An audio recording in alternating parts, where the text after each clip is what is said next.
Captain Nix awoke to the sound of an alarm that could only be described as the death throes of an asthmatic walrus. A fitting soundtrack for the current trash fire of a morning. Her eyes squinted against the dim, flickering lights of the cockpit. She groaned.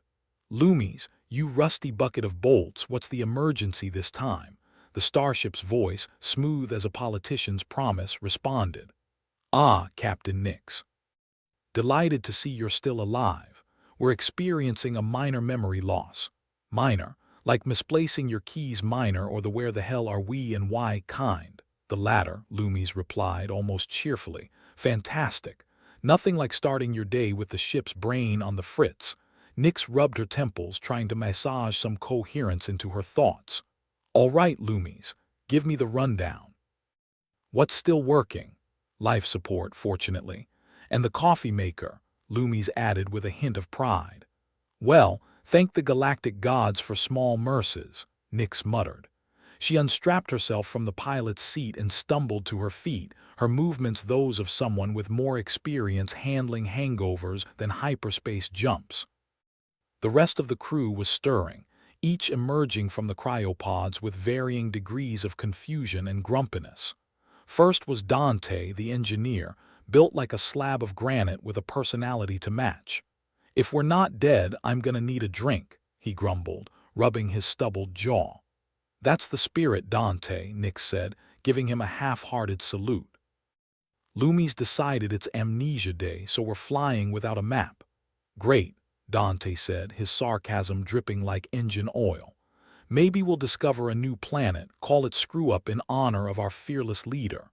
Next was Zara, the ship's medic, who, despite her name, had the bedside manner of a cactus. "If any of you get yourselves killed, I swear I'll only revive you out of spite," she declared, pulling her wild hair into a semblance of order. "Zara, you're a ray of sunshine in the vast void of space," Nix said, rolling her eyes. "And you're still the same reckless captain," Zara shot back, already checking her medical supplies with the precision of someone who trusted nothing and no one. As the crew settled into their places, Nix tried to focus on the bigger issue. "All right, listen up. We've got a job to do, and Lumis losing its marbles doesn't change that." "What exactly is our job again?" asked Valen, the navigator, whose only real relationship was with the ship's star maps. "Because if it's just to piss off as many alien species as possible, we're ahead of schedule." Nix glanced at the console, at the mission briefing that now read more like a bad joke. "We were supposed to be proving humanity's potential to those coalition overlords, but apparently they've decided our biggest weapon is empathy." "Empathy?" Dante snorted. "I'd laugh if it wasn't so pathetically ironic." "Yeah," Nix agreed. "Seems our ability to give a damn is more terrifying than our ability to blow things up." "Well, given the state of most species' diplomatic skills, they might have a point," Valen muttered, eyes glued to a fading star map like it might hold the secrets of the universe. Nix paced the narrow corridor of the cockpit, every step a reminder of just how small their ship was in the grand scheme of things. "We've got to fix Lumis, prove to the Coalition we're not the galactic menace they think we are, and find out what the hell happened." "Piece of cake," Zara said dryly. "Or it would be if we had any cake." "Priority one," Nix declared, ignoring the groans. "We need Lumis back at full functionality. Any ideas?" Dante scratched his head, eyes narrowing like he was staring down an old adversary. "I might be able to jury-rig something. But if Lumis doesn't remember what caused the problem, we might be patching up a gaping hole with duct tape." "Duct tape's held this crew together more than once," Nix said with a smirk. "And besides, we're not exactly spoilt for choice." Lumis's voice cut in, almost apologetic. "I assure you, Captain, I'm trying my best to recall." "Memory loss isn't something I usually do for fun." "Sure," Nix replied, patting the console affectionately. "But try telling that to the Coalition. They're not big on jokes." "Even if they were," Valen said, "I doubt they'd appreciate yours." Nix sighed, the weight of her responsibilities settling on her shoulders alongside the usual existential dread. "All right, Dante, see what you can do. Zara, keep an eye on the life support. Valen, try to get some kind of map up, even if it's just a drawing in the sand. The crew dispersed, each with their own task, each with their own doubts. As Nix turned back to the console, she felt the familiar thrum of the ship beneath her feet, a heartbeat that steadied her own. "Lumis," she said, quieter now, "we'll get through this." "I have no doubt, Captain," Lumis replied, the ship's voice tinged with a warmth that almost made it seem human. The cockpit fell into silence, punctuated only by the occasional creak of metal and the hum of electronics. Nix leaned back in her seat, eyes closing for just a moment, her mind running through the chaos of the situation. If humanity's greatest weapon was empathy, then perhaps their greatest curse was stubbornness. But the galaxy wasn't going to save itself, and Nix wasn't going to let a little thing like potential annihilation get her down. Not today. "Lumis, start a diagnostic," she said, cracking her knuckles. "Let's see what we can remember together." As the ship's systems whirred to life, Nix felt a flicker of hope. Or maybe it was just gas. Either way, they'd figure it out, one way or another. The lights flickered again, this time brighter, almost a taunt. "You hear that, crew?" Nix called out, her voice carrying a note of challenge. "Let's show this galaxy just what a bunch of humans with empathy and a malfunctioning ship can do. And let's try to do it without blowing anything up," Zara added, already anticipating the chaos. "No promises," Nix replied, grinning. "But we'll give it our best shot." As the crew set to work, the ship felt alive, buzzing with energy and determination. It was a patchwork family, held together by equal parts stubbornness and duct tape, and Nix wouldn't have it any other way. They might be the most unwanted guests in the galaxy, but they were going to make sure everyone remembered their visit, one way or another. And with that, their journey through the stars continued, each step a new adventure, each challenge an opportunity to prove that sometimes the greatest strength was simply refusing to give up. Captain Nix leaned back in her seat, pinching the bridge of her nose like it might somehow squeeze out the stress of the morning. The ship was humming, a low, nervous sound like a migraine in musical form. Somewhere in the back of her mind, an alarm bell was ringing, but it wasn't the ship's. It was that instinct every decent captain had, the one that said something's about to go catastrophically wrong. "Lumis," she said, voice carrying all the warmth of a prison warden, "run that diagnostic. And while you're at it, let's see if you can remember anything useful about our systems before we end up being the punchline of a cosmic joke." "Running diagnostic now, Captain," Lumis replied, its tone less politician's promise and more sheepish intern trying to cover up a mistake. "Oh, and just a small update. I've detected a coalition fleet heading our way. ETA approximately 4 hours. Nix's eyes snapped open, bloodshot and wide. "Of course they are. Why wouldn't they be? Neutralize the threat, I assume." Valen guessed, his voice carrying the sardonic edge of someone who'd seen this play out one too many times in cheap holodramas. "Let's face it," Dante said, crossing his arms like a bouncer at the universe's rowdiest nightclub, "we've made it to less than charming guests of the galaxy status." "Neutralize," Nix repeated, the word tasting bitter on her tongue. "Guess they didn't appreciate our empathy skills. They really should have sent a thank you card," Zara quipped, her tone as dry as the desert planet they'd once crash-landed on. "We've done wonders for the galactic psych community." Nix rolled her eyes, but the corner of her mouth twitched up. "Okay, team, looks like we've got limited time to make ourselves a little less explode. Why?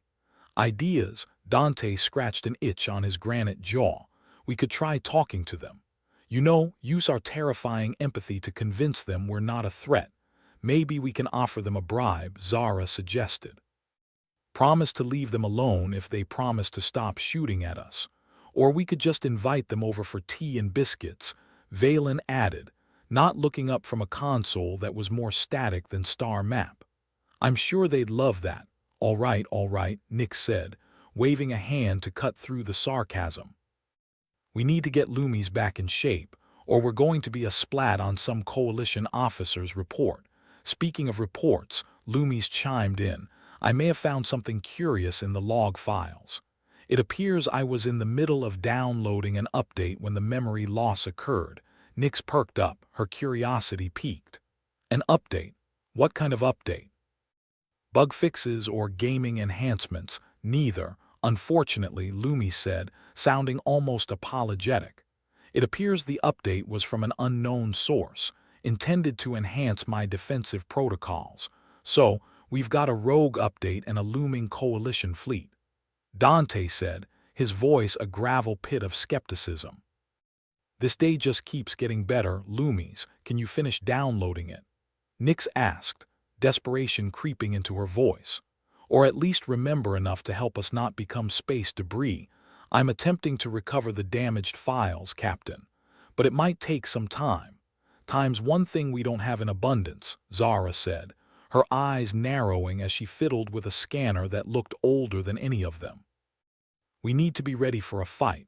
All right, Nyx said, clapping her hands as if she could muster the enthusiasm of a motivational speaker. Dante, see if you can coax a little more power out of our weapons systems. Zara, keep that life support running. I've got a feeling we'll want to be breathing when this is over. Valen, try not to get us lost. Lost. Us. Valen said with an exaggerated gasp. Perish the thought, Captain. Yeah, Perish is right, Nyx muttered under her breath. As the crew dispersed to their tasks, Nyx sat back down, the chair's creak a reminder of how many times it had cradled her through crises like this. She'd be damned if she was going to let some interstellar bureaucrat decide her fate. She flicked a switch on the console, opening a channel to Lumis. Okay, buddy, it's just you and me now. What have you got that can keep us from getting space crushed? I'm scanning the archives, Captain, Lumis replied, its voice a soothing hum. There were some old contingency plans, but they are fragmented. However, I believe I still have access to some defensive maneuvers. That's something, at least. Nyx tapped a finger against her lips, thinking. If we can just hold them off long enough, maybe we can talk some sense into them. Or at least into one of their bullets, Dante called from the engine room, his voice echoing through the ship's intercom. I've seen your diplomatic skills, Captain. They make our weapons systems look top-notch. You're hilarious, Dante, Nyx shot back, adjusting her seat. Remind me to book you at the Galactic Comedy Club after this. Meanwhile, Zara was hunched over a medical console, her fingers tapping a rhythm of frustration. I've got just enough supplies to patch up a few holes, but if we get hit hard, we're going to have to get creative. That's the spirit. Who needs a fully stocked medbay when you've got ingenuity? Nyx said, trying to inject some humor into the grim reality. Captain, if I have to use duct tape as a bandage again, I'm revoking your medical privileges, Zara warned, deadpan. The countdown on the console ticked ominously toward 0, each second a reminder of the impending doom. Nyx stared at it, willing time to slow down but knowing full well it was as futile as reasoning with a charged laser cannon. Lumis, how's that memory recovery coming along? Nyx asked, her voice light but her mind heavy with worry. I've managed to restore partial functionality to the defensive protocols, Lumis reported. However, there's still significant corruption in the memory sectors. Corruption, huh? That's what got us into this mess in the first place, Nyx said, a bitter laugh escaping her lips. All right, let's focus on what we've got. Defensive maneuvers it is. Captain, Valen's voice crackled through the cockpit. I've got a faint signal on the scanners. Definitely coalition, and they're not stopping for a chat. Nyx's grin was a wolfish baring of teeth. Okay, crew, you heard the man. Time to show those coalition busybod is what happens when you corner a bunch of humans. And what does happen? Dante asked, his voice wary but excited. Well, usually something breaks, and then we improvise, Nyx replied, the devil-may-care attitude a thin veil over her genuine concern. Sounds about right, Zara added, rolling her eyes but checking her supplies one last time. A shiver ran through the ship as Lumis began implementing the defensive maneuvers. The starship seemed to shift, like a lazy cat finally deciding it might be time to move. Screens flickered to life, tactical displays casting an eerie glow across the cockpit as Lumis patched in whatever defenses it could remember. Here they come, Valen warned as the proximity alert pinged with gleeful urgency. Let's see if we can't outsmart this bunch, Nyx said, her hands flying over the controls with the practiced ease of someone who'd long since accepted her fate as a perpetual trouble magnet. The coalition ships appeared on the view screen, sleek and ominous, like sharks in the cosmic ocean, and Nyx had a sudden flash of insight. Here they were, humans, the supposed master race of empathy and chaos, about to take on a force that considered them little more than a nuisance. Lumis, do we have any way to communicate with them? Nyx asked, still holding onto the slim hope that maybe, just maybe, words could succeed where weapons might fail. I'm transmitting on all frequencies, Captain, Lumis assured her. Though I must warn you, our current reputation isn't exactly sterling. Nyx smirked, unable to help herself. Sterling or not, let's see if we can't charm our way out of this mess. Charming, Dante snorted. That's what we're going with, unless you have a better idea. Nyx shot back, her eyes glued to the view screen. Not unless you want me to try singing, Dante replied. I hear I'm a hit with the shower crowd. Well, until that day comes, let's stick to the plan. The coalition ships loomed larger now, their approach a silent promise of destruction. Nyx swallowed hard, that familiar knot of anxiety coiling in her gut. But she'd faced down worse odds before and lived to tell the tale. Or at least, she hoped this wouldn't be the time that streak ended. Okay, Lumis, hit them with our best message, Nyx said, her voice steady. Let's remind them why humans are the galaxy's most lovable rogues. Message sent, Captain, Lumis confirmed, its tone as hopeful as an AI could manage. The tension in the cockpit was palpable, a collective holding of breath as they waited for a response. Seconds stretched into eternities, and Nyx felt the weight of every decision pressing down on her. And then the view screen flickered, the face of a coalition commander appearing with all the warmth of a glacier. This is Commander Vectis of the coalition fleet. State your intentions or prepare to be neutralized. Nyx leaned forward, her mouth curving into a smile that was all defiance. Commander Vectis, lovely to make your acquaintance. Before you blow us to bits, could we interest you in a little chat? We promise we're more fun alive than dead.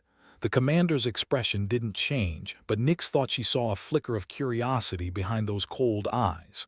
You have 2 minutes, Captain. Make it count.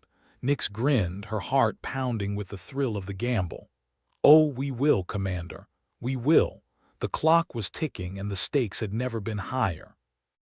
But as Nyx glanced around at her crew, irresponsible, sarcastic, brilliant, they'd never felt more ready.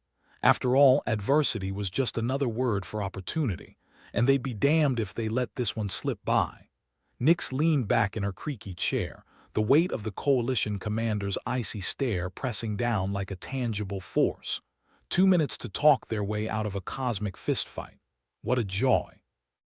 All right, Lumis, she said, her voice dripping with the false enthusiasm of a used starship salesman. Let's lay it on thick. Tell Commander Vectis why blowing us up would be such a waste of perfectly good sarcasm. I'm transmitting, Captain, Lumis responded with a calm that only an AI could muster in a situation like this. Though I must say, charm offensives have a less than stellar success rate against military hardware. Good thing we're not aiming for success, just a slightly less catastrophic failure, Nyx muttered, tapping her fingers against the console in a rhythm that matched her racing heart. From the back of the cockpit, Zara piped up, her tone a blend of dry amusement and skepticism. Do they know we're just a bunch of misfits who got lost on the way to a Universal comedy night? Dante's voice echoed from the engine room, where he was undoubtedly wrestling with a stubborn piece of tech that refused to cooperate. If they don't, they will soon. Heard your last joke, Zara. Valen grinned, eyes fixed on the sensor readouts. I'd say we're more like the opening act for the Apocalypse tour, Nyx chuckled despite the tension. Well, let's hope we get an encore. The view screen flickered as Commander Vectis' image reappeared, his expression as welcoming as a neutron star. You have 1 minute remaining. We require evidence of your intentions. Nix looked around at her crew, each one a chaotic symphony of quirks and courage. Evidence, huh? How about the fact that we're here talking instead of shooting? You have a peculiar way of negotiating, Captain, Vectes replied, his voice as warm as space vacuum. Yeah, well, we're a peculiar bunch, Nix shot back, a grin tugging at her lips. If you give us a chance, we might actually surprise you, or at least amuse you. The commander's gaze didn't waver. Surprises seldom amuse in our line of work. Guess we're in the right line of work then, Nix said, adding a mental note to thank her lucky stars if they survived this. Valen cleared his throat, leaning closer to Nix. Captain, maybe we should show them what Lumis has been cooking up. Could be our ace in the hole. Nix nodded, her mind racing with possibilities. Good call, Valen. Lumis, any forgotten tricks in your circuits that might make us look less like a target and more like potential allies? I've accessed a protocol labeled Diplomatic Initiative, though it appears to be incomplete. It involves a series of non-lethal nudges designed to encourage dialogue over destruction, Lumis replied, the AI metaphorical fingers crossed. Sounds like space therapy, Zara quipped, rolling her eyes. Hey, whatever floats their death ships, Nix replied before turning her attention back to Commander Vectes. Commander, we've got some tech here that might interest you. A bit of an olive branch, if you will. Proceed, Vectes said, his eyes narrowing as if trying to discern whether Nix was bluffing. Lumis, Nix instructed, initiate whatever this diplomatic initiative thing is. Let's roll out the red carpet of nonviolence. The ship hummed in response, systems adjusting as Lumis engaged the protocol.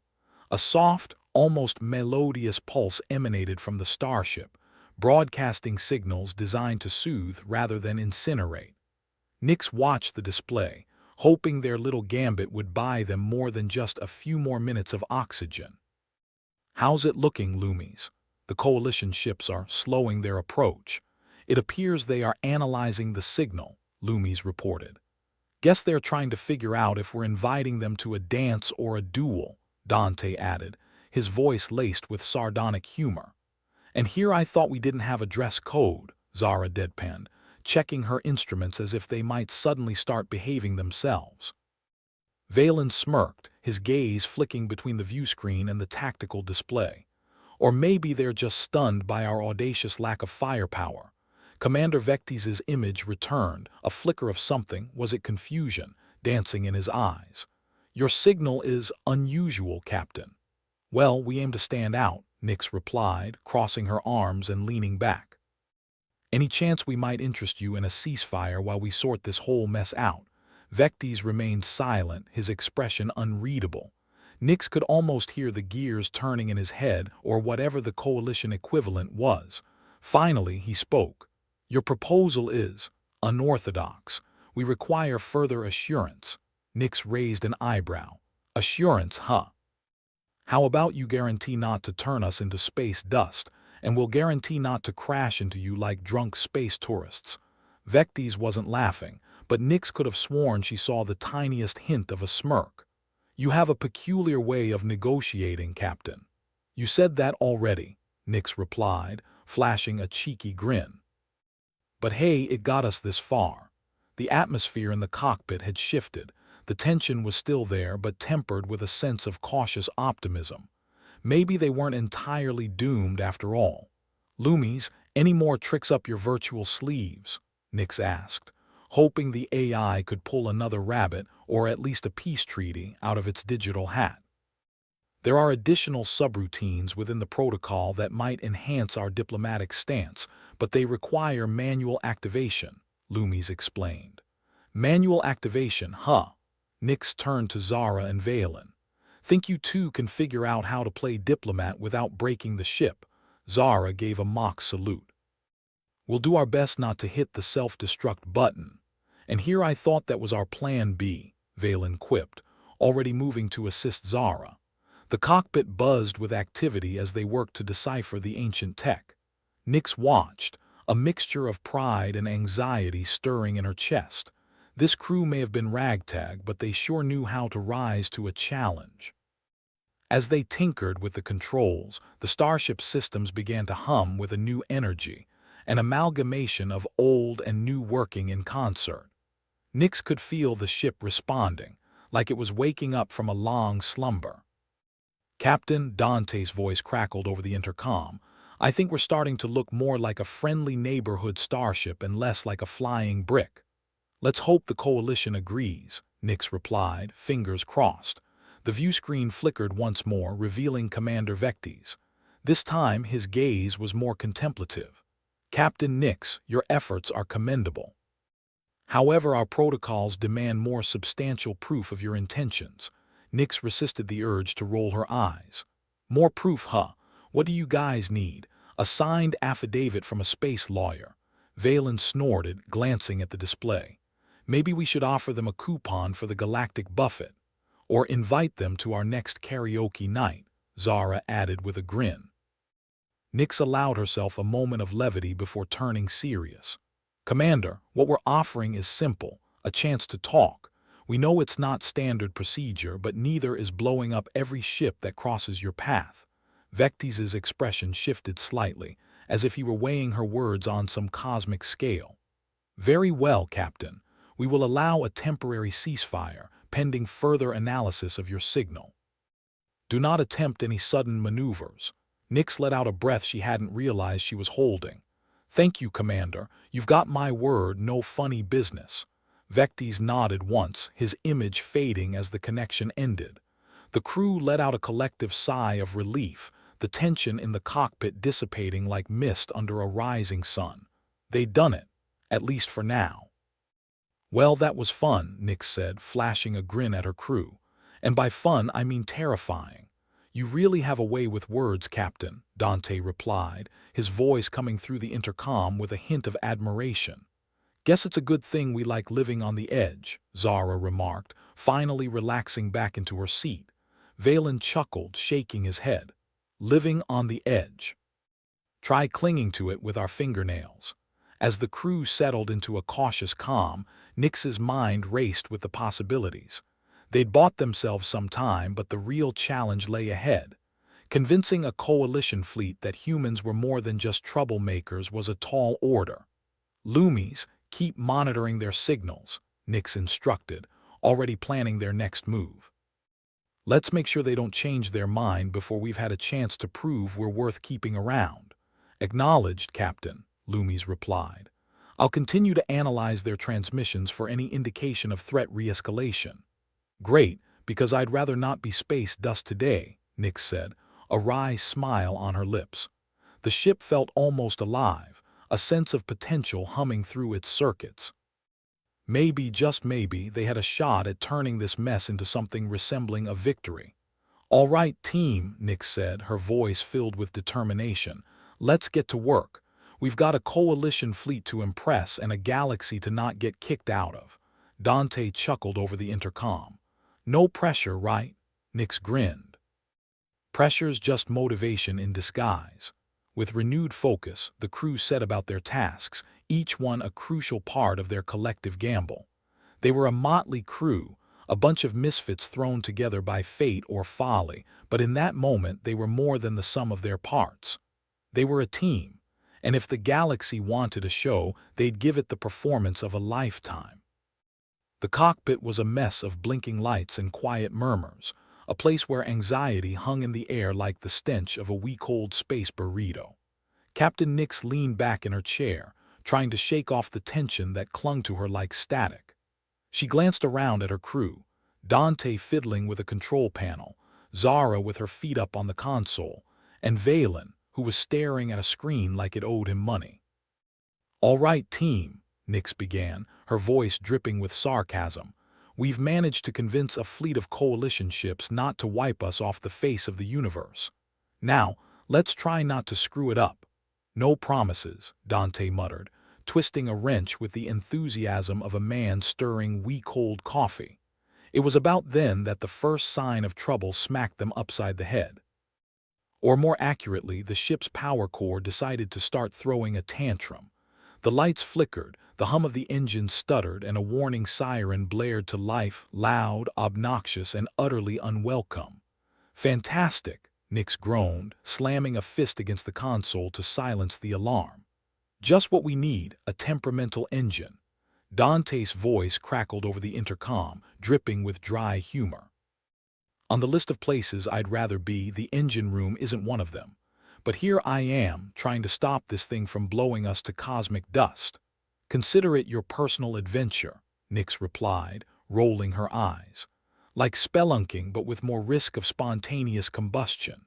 As Dante cursed at an overheating conduit, Zara leaned forward, her eyes narrowing at the flickering display. Cap, you might want to see this. Nix frowned, pushing herself up and moving to Zara's side. The screen showed a series of cascading errors, numbers and symbols flashing by in a frantic dance. It didn't take a technical genius to realize they had a problem. What the hell is that? Nix asked, resisting the urge to punch the screen for being so annoyingly cryptic. Looks like a hidden program buried in Lumis' systems, Valen said, leaning in to get a closer look. And from the looks of it, it's not exactly playing nice with the rest of our tech. Great. Lumis, care to explain why you're hiding a rogue program in your circuits? Nix asked, her tone a mixture of exasperation and curiosity. Lumis' voice was calm, almost apologetic. The program appears to be a legacy code from an older version of my software. It was likely designed to enhance diplomatic interactions, but its current state is corrupted. So, it's our very own saboteur, Nix grumbled. Why do I get the feeling this thing's gonna be a bigger pain in the ass than a rusty nail in a spacesuit? Zara smirked, tapping away at the console. Probably because you're right. On the bright side, maybe it can help us figure out how to sweet-talk the coalition into not blowing us to bits. Nix rubbed her temples, feeling the weight of the universe pressing down on her shoulders. All right, we need to dig into this code and see what we can salvage. If this is our ticket to proving we're not just a bunch of spacefaring clowns, we need to make it work. Valen nodded, already engrossed in the task of untangling the digital mess. I'll see what I can do. Just don't expect miracles. You hear that, universe? Nix said, throwing her hands up in mock surrender. We're not asking for miracles, just a few less disasters. As they worked, the tension in the cockpit shifted from outright panic to a simmering sense of urgency. They were on borrowed time, and every second that ticked by was a reminder of how precarious their situation was. But if there was one thing Nix and her crew excelled at, it was turning chaos into a challenge. Okay, Dante's voice crackled over the intercom again. I've slapped a metaphorical band-aid on the engine. Should hold for now, but don't ask it to do any heavy lifting. That's the spirit, Dante. Keep lowering those expectations, Nix replied, a wry smile tugging at her lips. Speaking of which, any luck with that rogue program, Valen? Valen's brows furrowed as he continued to scrutinize the code, a puzzle of scrambled logic and half-formed intentions. It's like trying to defuse a bomb with a rubber chicken, but I think I'm making progress. I'll take whatever progress I can get, Nix said, watching as he typed furiously. Zara leaned back, observing the chaos with a bemused expression. You know, if we survive this, we should really consider starting a band. Nix and the Near Disasters. Nix chuckled, shaking her head. Catchy name, though I'm not sure the universe is ready for our kind of music. The ship shuddered again, a reminder that their time was limited. They needed to make every second count, turn every setback into an opportunity if they wanted to come out of this alive. Valen, anything that looks like it might help Lumis remember how to be a diplomatic genius, Nix asked, her voice tinged with hope. Possibly, Valen replied, his eyes scanning the scroll of data.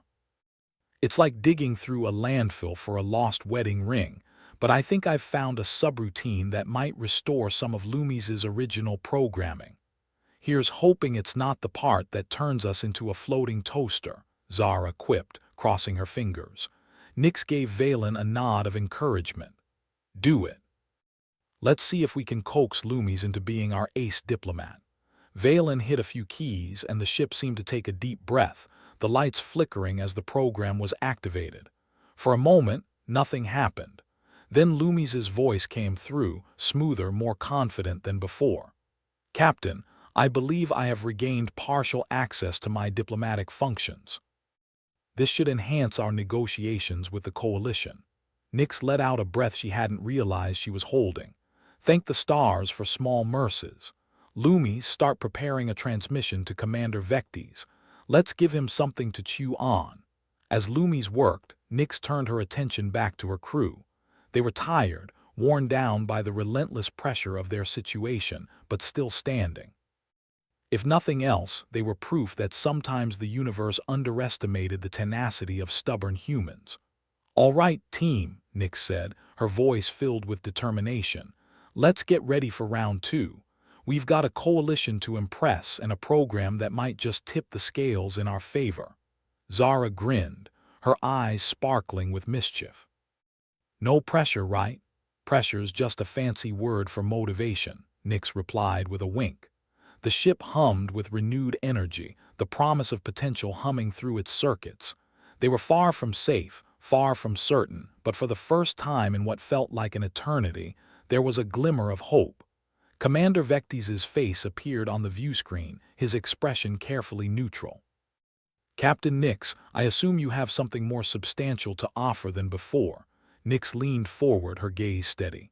"We've uncovered an old program in our AI that might prove our intentions are more than just talk. It's not perfect, but it's a start." Vectes's eyes narrowed slightly, his expression thoughtful. "I see.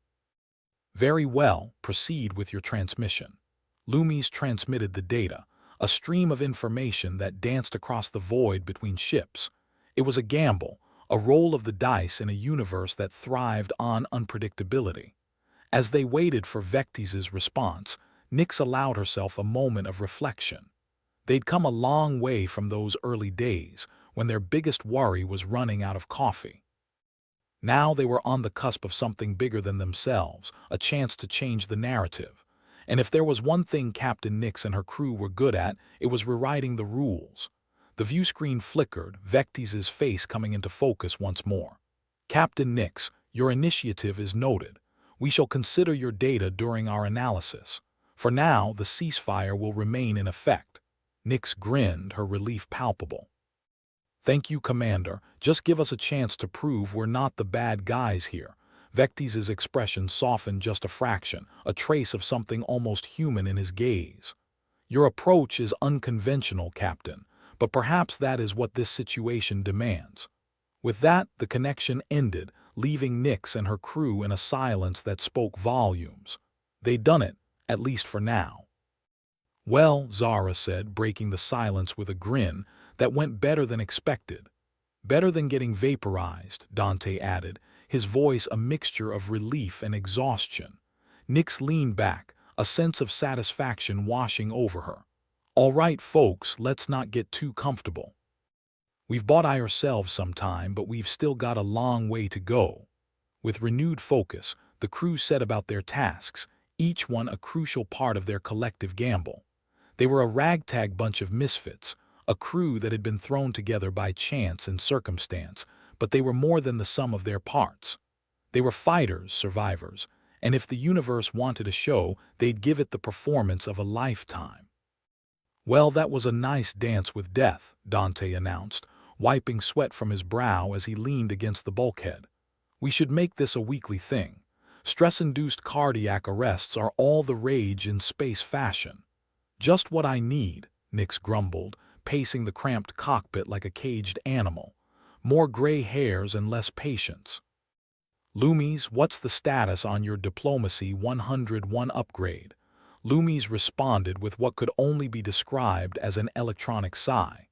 "Captain, it seems the restoration process has caused some instability in my core systems. I am experiencing significant memory fragmentation." "Great. Our AI got the digital equivalent of a midlife crisis," Nyx deadpanned, rubbing her temples as if she could massage the universe into compliance. Zara looked up from her display, her fingers ceaselessly tapping away. "So, what's the plan, fearless leader? Do we improvise or die trying?" Nyx shot her a withering glare. "How about neither? I'm not keen on the idea of becoming a space pancake." Lumis, give me some good news. Good news, Lumis pondered, his voice a gentle monotone. I suppose the absence of immediate catastrophic failure is marginally encouraging. Wow, Lumis, your optimism is overwhelming, Dante quipped, his eyes glued to the mess of wires spilling from the control panel. Remind me to throw you a parade. Valen, still buried in code like a digital archaeologist, looked up. I hate to break it to you all, but I'm seeing more glitches multiplying like rabbits on a fertility drug. If Lumis goes completely offline, we're one step away from becoming cosmic debris. Nyx let out a deep breath, the kind that made her feel like she was trying to exhale a black hole. All right, team. We're not dead yet, so let's pretend we've got this under control. Dante, keep the engines from exploding. Zara, monitor coalition chatter. Valen, work your magic on Lumis. I'm going to figure out how to sweet-talk a fleet of trigger-happy aliens. The ship groaned ominously, a sound that Nyx had come to associate with impending doom. She was starting to think it was the universe's way of saying, hey, have you tried turning it off and on again? As the crew scrambled to keep the ship from disintegrating around them, Nyx took a moment to reflect on her life choices. Captain of a vessel held together by spit and sarcasm, negotiating with an alien armada that probably saw humans as little more than amusing meat sacks. No college degree prepared you for this. Captain, Lumis interrupted her spiral of self-pity, I must report a potential issue. There is an anomaly within the power core's output. If left unaddressed, it may result in a catastrophic overload. Of course there is, Nyx muttered, raking a hand through her hair. Why stop at one crisis when you can have a dozen? Dante chimed in, his voice tinged with sarcasm. Don't worry, Cap. I'm sure the universe is just testing our character or trying to kill us. One of those. Nyx pulled herself together, her resolve hardening like reinforced steel. Lumis, prioritize stabilizing the power core. We can't negotiate with the coalition if we're atoms. Everyone else, let's get creative and fix this mess before we're space dust. Valen, eyes red with strain, frowned at his screen. The problem with Lumis is deeper than just his software. It's like someone dumped an existential crisis into his circuits. Fabulous, Nyx replied dryly. Our AI needs therapy. What next? Our warp drive needing a confidence boost. Zara chuckled, the laughter a welcome relief from the tension. Hey, if Lumis needs a motivational speaker, I'm available at competitive rates. As the crew worked, the air was thick with the sound of rapid typing, the hum of the ship, and the occasional muttered curse as someone discovered yet another fault in their failing systems.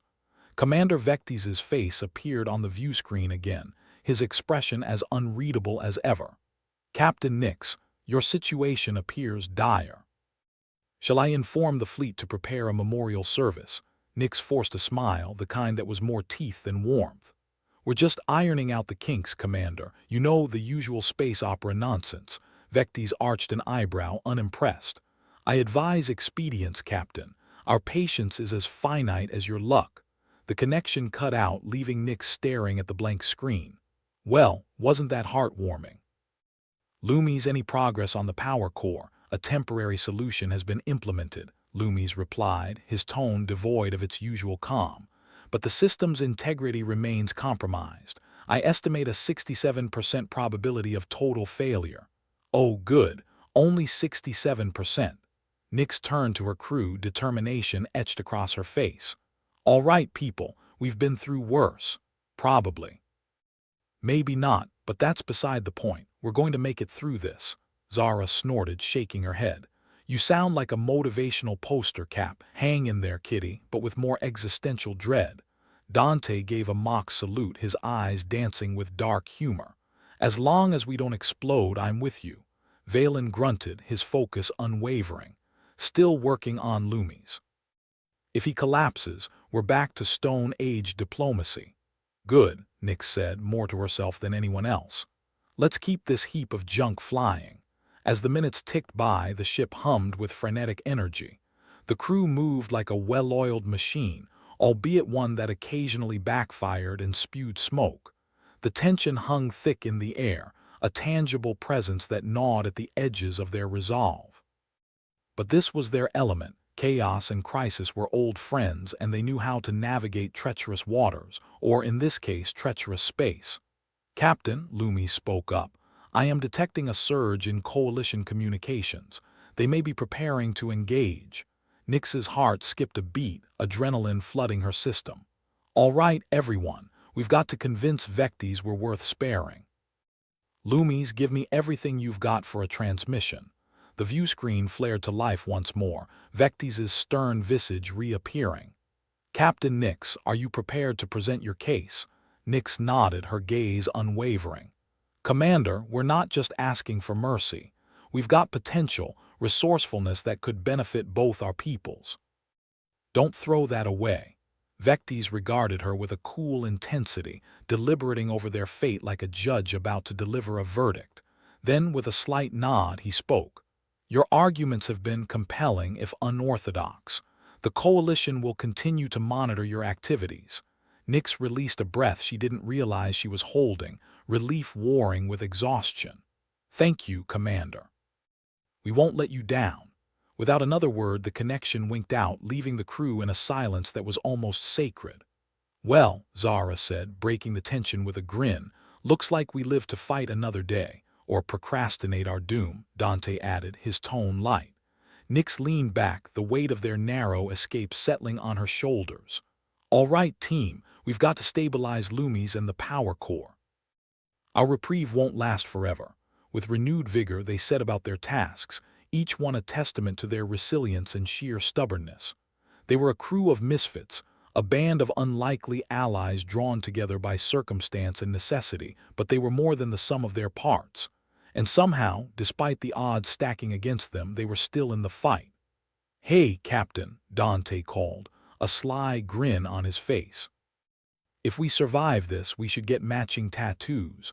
I survived the Coalition and all I got was this lousy tattoo." Nyx chuckled, a genuine smile breaking through the weariness. "I'll consider it, Dante, but let's make sure we're around to regret it first." The ship hummed with a sense of purpose, the promise of potential thrumming through its circuits. They were far from safe, far from certain, but for the first time in what felt like forever, there was hope. With a crew like this, they might just rewrite the rules of space diplomacy, one snarky comment at a time. "All right, folks," Nyx said, her voice filled with determination. "Let's get to work. We've got a ship to fix and a universe to convince that we're worth keeping around." Zara grinned, her eyes sparkling with mischief. "No pressure, right?" "Pressure's just a fancy word for motivation," Nyx replied, a wink in her tone. The crew laughed, a sound that echoed through the ship and into the vastness of space, a defiant reminder that even in the darkest moments they were still standing. They were fighters, survivors, and if the universe wanted a show, they'd give it a performance worth remembering. Nyx stood in the middle of the cramped cockpit, the walls closing in like the universe's most claustrophobic embrace. The only thing more oppressive than the space was the sense of impending doom hanging over them like a rusty sword. Not to mention, her crew's morale was about as sturdy as wet tissue paper. But hey, what was a little existential crisis between friends? "All right, team," Nyx began, her voice the kind of tired that even caffeine couldn't touch. "We need to figure out why Lumis is behaving like an amnesiac at a reunion." Valen, who seemed to have permanently fused with his console, glanced up. "I'm starting to think Lumis's memory loss isn't just random glitches. It's too convenient. Convenient like a hangover on your day off," Dante quipped, fiddling with the control panel that looked like it had been wired by a hyperactive child. "Or inconvenient like finding out your toilet is a teleportation device to the sun." "More like the former," Valen muttered, squinting at the screen. "I've found traces of an old data stream in Lumis's logs. It's encrypted harder than a Coalition commander's heart." Nyx leaned over Valen's shoulder, trying to make sense of the display, which was about as user-friendly as Coalition diplomacy. "So, what's the verdict? Sabotage? Cosmic prank?" Valen shook his head.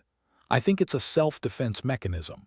Lumis might have wiped his own memory to protect against a previous alien incursion. Smart AI but lousy with trust issues. Lumis, Nix called, addressing the ship's misfiring brain. Do you have any recollection of this self-defense tactic? I must admit, Captain, my recollections are akin to a broken kaleidoscope viewed through a frosted porthole, Lumis replied, his tone philosophical like an academic on a bad day. However, the theory aligns with protocol. Invasion would indeed trigger such a response. Great, Nix sighed, rubbing her temples. Our ship's brain is a melodramatic genius, just what we needed. Zara, who had been monitoring the coalition's chatter with the enthusiasm of a tax auditor, chimed in. So, Lumis dumped his memory to save his circuits. I always knew paranoia was healthy. Healthy like a fifth cup of coffee, Dante added, giving the control panel one last thump for good measure. But at least it means Lumis wasn't just having a midlife crisis. Nix nodded, a plan slowly coalescing in the chaos of her mind. Valen, can you use this information to patch Lumis up? If he went on the fritz to save us from aliens once, maybe he can do it again. Valen looked up, bleary-eyed but focused. It's worth a shot. It's like giving therapy to a paranoid genius. What could go wrong? Plenty, Nix replied dryly, her tone laced with gallows humor. But when has that stopped us? With everyone knowing their parts in this galaxy-sized mess, the crew dove back into their respective roles. The air was thick with tension and sarcasm, a cocktail that was as familiar to them as recycled air and emergency alarms. So, Lumis, you're saying you wiped your memory to avoid alien interference? Nix asked, her fingers tapping out a nervous beat on the console. Correct, Captain. It's a bit like forgetting your social security number to avoid identity theft. Effective if inconvenient, Dante laughed, a short, barking sound. Or like Nix deleting her dating profile to avoid stalkers. Sometimes it's better to be clueless. Nix shot him a look that could melt steel. Focus, Dante. We're repairing a sentient ship, not my love life. Valen was typing furiously, a string of code reflecting in his glasses. Lumis, I need you to process these memory fragments. They might hold the key to restoring your systems. Processing, Lumis intoned, his voice a low hum. I must say this feels rather like piecing together a puzzle with half the pieces missing, and no picture on the box. Zara snickered, spinning her chair around. I love puzzles, especially the kind where the stakes are possible obliteration. Not to mention, Commander Vectis is watching us like a hawk, Nix added. I'd rather not give the Coalition a reason to blow us out of the stars. The view screen flashed to life, Vectis' stern face filling the space. Captain Nix, we've noted an improvement in your ship's activity. Care to explain? Nix forced a smile, the kind that suggested she was either confident or insane, possibly both. Just some routine maintenance, Commander. You know how it is. Our AI needed a bit of cognitive therapy. Vectis raised an eyebrow, unimpressed. I trust you are aware that any breach of protocol will not end favorably. Absolutely, Commander, Nix assured, her tone all business. We're following the manual, at least the parts that aren't on fire.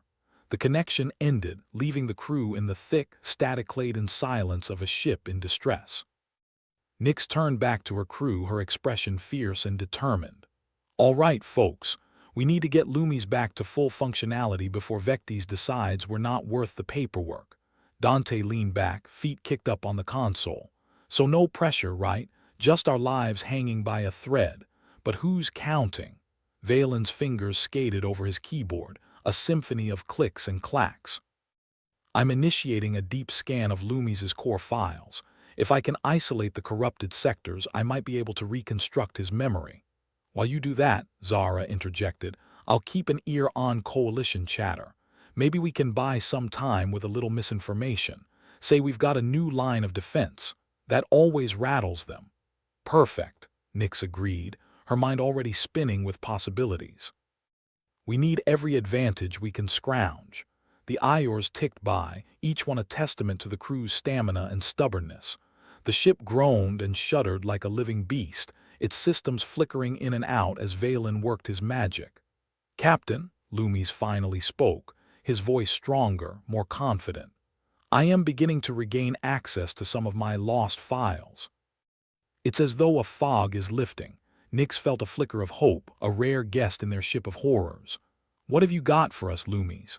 "There are records of an alien species, highly advanced, that sought to infiltrate our systems. My defense measures were triggered to prevent their success." "So you were protecting us from a hostile takeover," Zara surmised, a touch of awe in her voice. "Correct. I calculated that losing my memory was preferable to losing control of the ship to hostile forces." Dante whistled, impressed. "Who knew you had a self-sacrificing streak, Lumis? Just when I thought I knew you." Nix grinned, feeling the tide beginning to turn. "Well, Lumis, let's use that information to fortify our defenses. If they come knocking again, we'll be ready." Valen nodded, his expression tired but satisfied. "I'll integrate these memories into our system's firewall. Will be harder to hack than a coalition bank account." "Good," Nix said, her voice firm. "Let's use this to our advantage. We've got a ship to fix and a reputation to salvage." With renewed determination, the crew set about their tasks, each one a cog in the machine of their survival. The ship hummed with a new energy, its systems slowly coming back online as Lumis regained his former glory. "Hey, Lumis," Dante called, a grin on his face. "When you're back to full strength, you owe us an AI version of karaoke night." "Indeed, Dante," Lumis replied, his voice laced with amusement. "Though I must warn you, my singing voice is rather mechanical." The crew laughed, the sound warm and genuine, a balm against the cold vastness of space. "All right, everyone," Nix said, her voice bright with hope. "We've got a lot to do, but we're in better shape than we were a few hours ago. Let's keep pushing. We might just pull through this yet." Zara spun her chair around, a mischievous glint in her eyes. "And when we do, dinner's on me. Assuming we're not eating our emergency rations." "Count me in," Valen replied, his focus still on the screen. "Nothing like the taste of victory and whatever passes for food on this tub." The ship continued its slow recovery, each repaired system a small triumph in their ongoing battle against the odds. The coalition might still have their eyes on them, but for the first time, Nix felt like they had a fighting chance. "Captain," Lumis spoke, his voice confident and clear, "I estimate that full system functionality will be restored within the hour." "Good news, Lumis," Nix replied, a smile tugging at her lips. "Let's make sure we're ready for whatever comes next." With their AI on the mend and the crew in high spirits, the future seemed a little less bleak, a little more manageable. They might be out of the frying pan and into the fire, but with their luck, they'd find a way to dance in the flames. "Hey, Nix," Dante called over, his grin infectious. "If we survive all this, I'm demanding a raise." Nix chuckled, shaking her head. "If we survive, Dante, I'll give you a whole day off." "How's that for motivation?" "Deal," Dante laughed, his voice echoing through the cockpit, a defiant sound in the face of adversity. The ship sailed on through the stars, each repaired system a testament not to their perfection, but to their resilience, their grit, and their refusal to give up. Nix glanced around at her crew, a motley band of misfits bound together by fate and a healthy disregard for the rules. They were far from safe, but they were still here, still fighting, and that was enough. For now, it would have to be enough. Nix leaned back in her chair, the creaks of the ancient leather echoing slightly in the cramped cockpit. It was a sound that reminded her of old knees and long nights, though she supposed there was no shortage of either on this bucket of bolts. "All right, Lumis, you're back in action.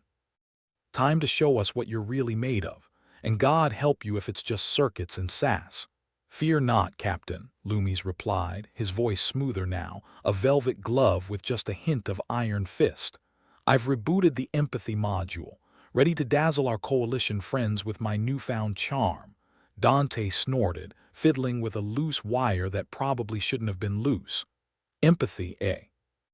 Let's hope it's more convincing than your dance moves. Unlike your attempts at humor, Dante, my empathy is state of the art." Lumis's digital retort drew a chuckle from the crew. Nix shook her head, a smirk tugging at her lips. Enough banter, kids. We've got a galaxy to save, or at least piss off slightly less. Zara was mapping coalition signals, her fingers dancing over the controls with the kind of precision that suggested she either had nerves of steel or caffeine poisoning. Captain, coalition chatter suggests they are still treating us like a rogue hot potato. We need something big to change their minds. Broadcast a message of reconciliation, Valen suggested, his focus never shifting from the glowing screens. Paint us as the misunderstood heroes we all know we're not.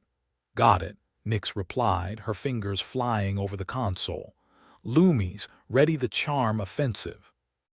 Time to show these militaristic nutjobs that we're not as crazy as they think. Broadcasting now, Captain, Lumis confirmed, his voice now taking on a soothing timbre. If he had fingers, they'd be snapping in a poetry cafe. Attention Coalition Fleet, this is the Starship Rhapsody in tin. We've had a few technical difficulties, but rest assured, our intentions are peaceful.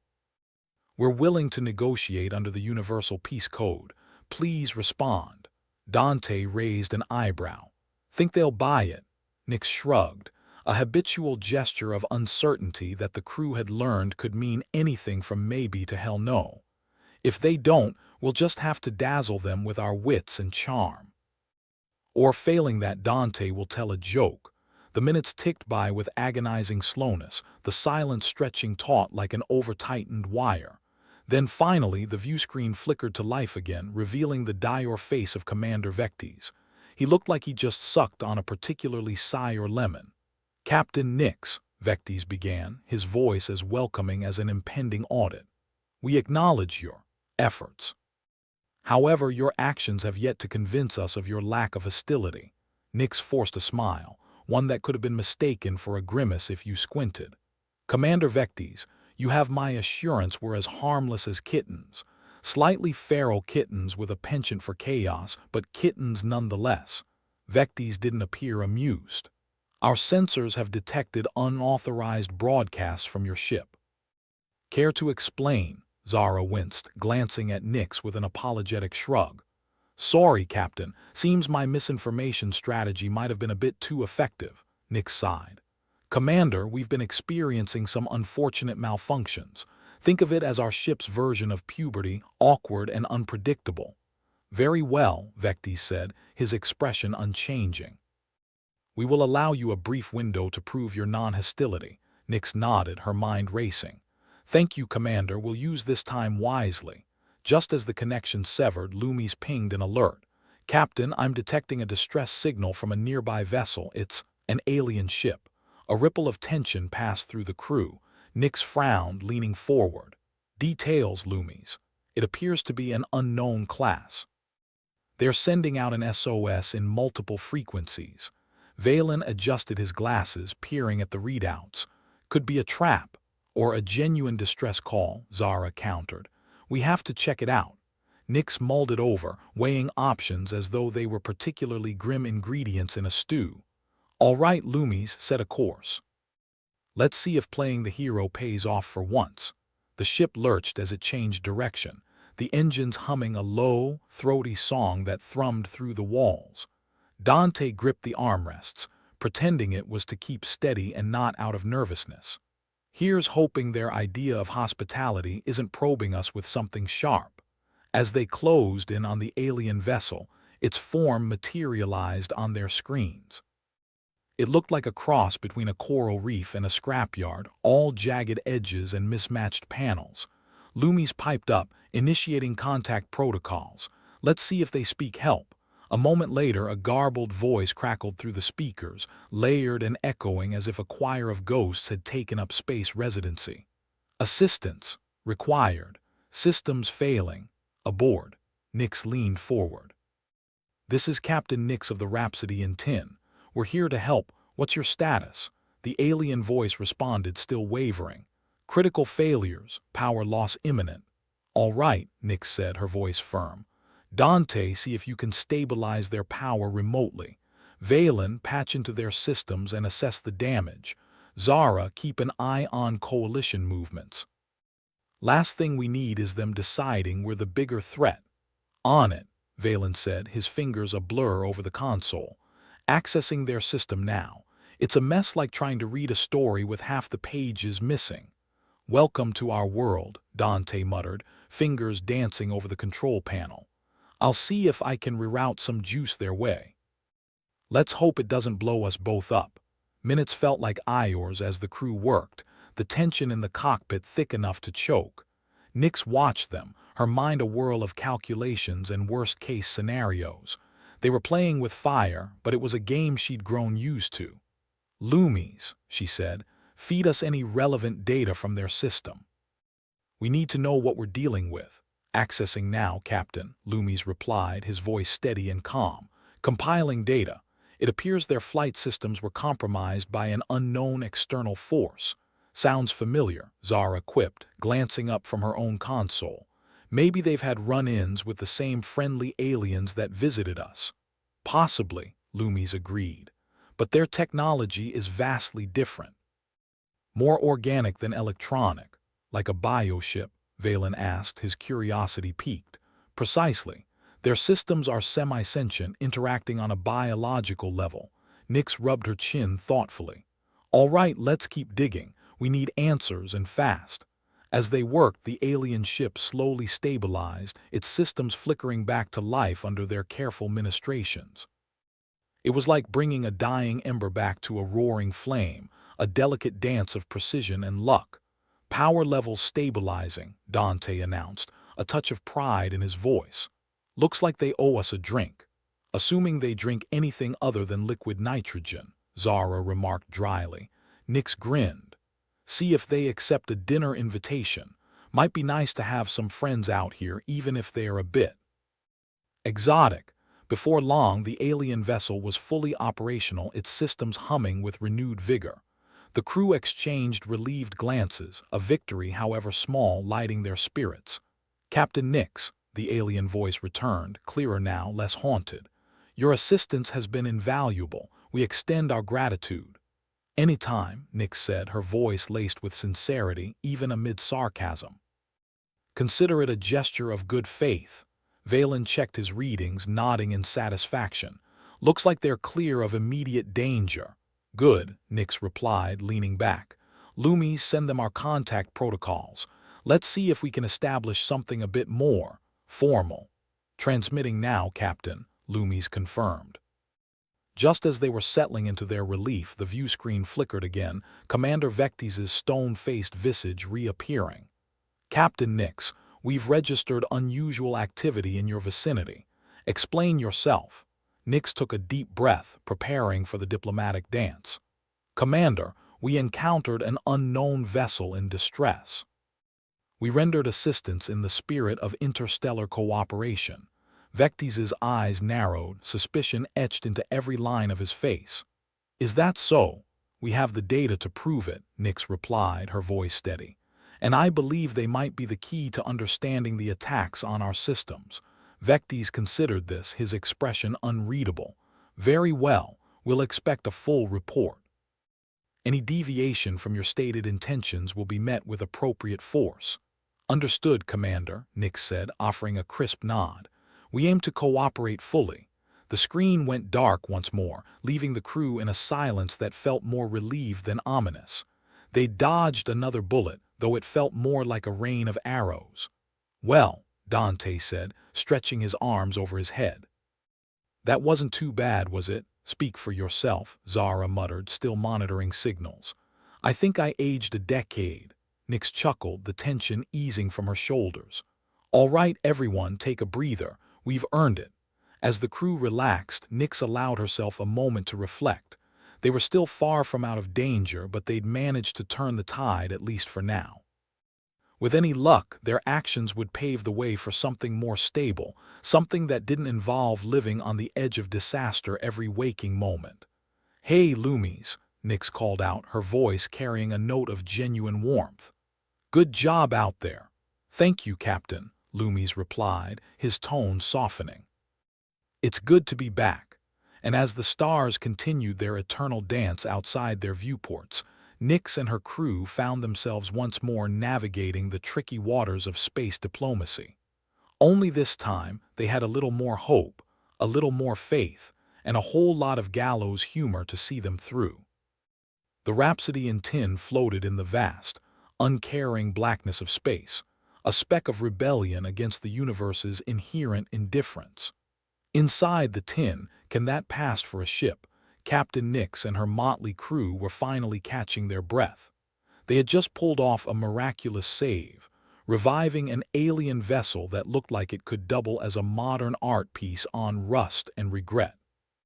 Nix leaned back in the captain's chair, which had a suspicious stain she kept meaning to ask Dante about, and let out a breath she didn't remember holding. "So, we're not dead. That's a win, right?"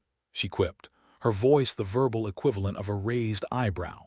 Dante, busy tinkering with a panel that seemed to be held together by the space equivalent of duct tape and prayers, smirked. "Not dead is my favorite state of being. Right up there with alive and mildly caffeinated." Zara, face half hidden behind a cascade of data screens, didn't look up.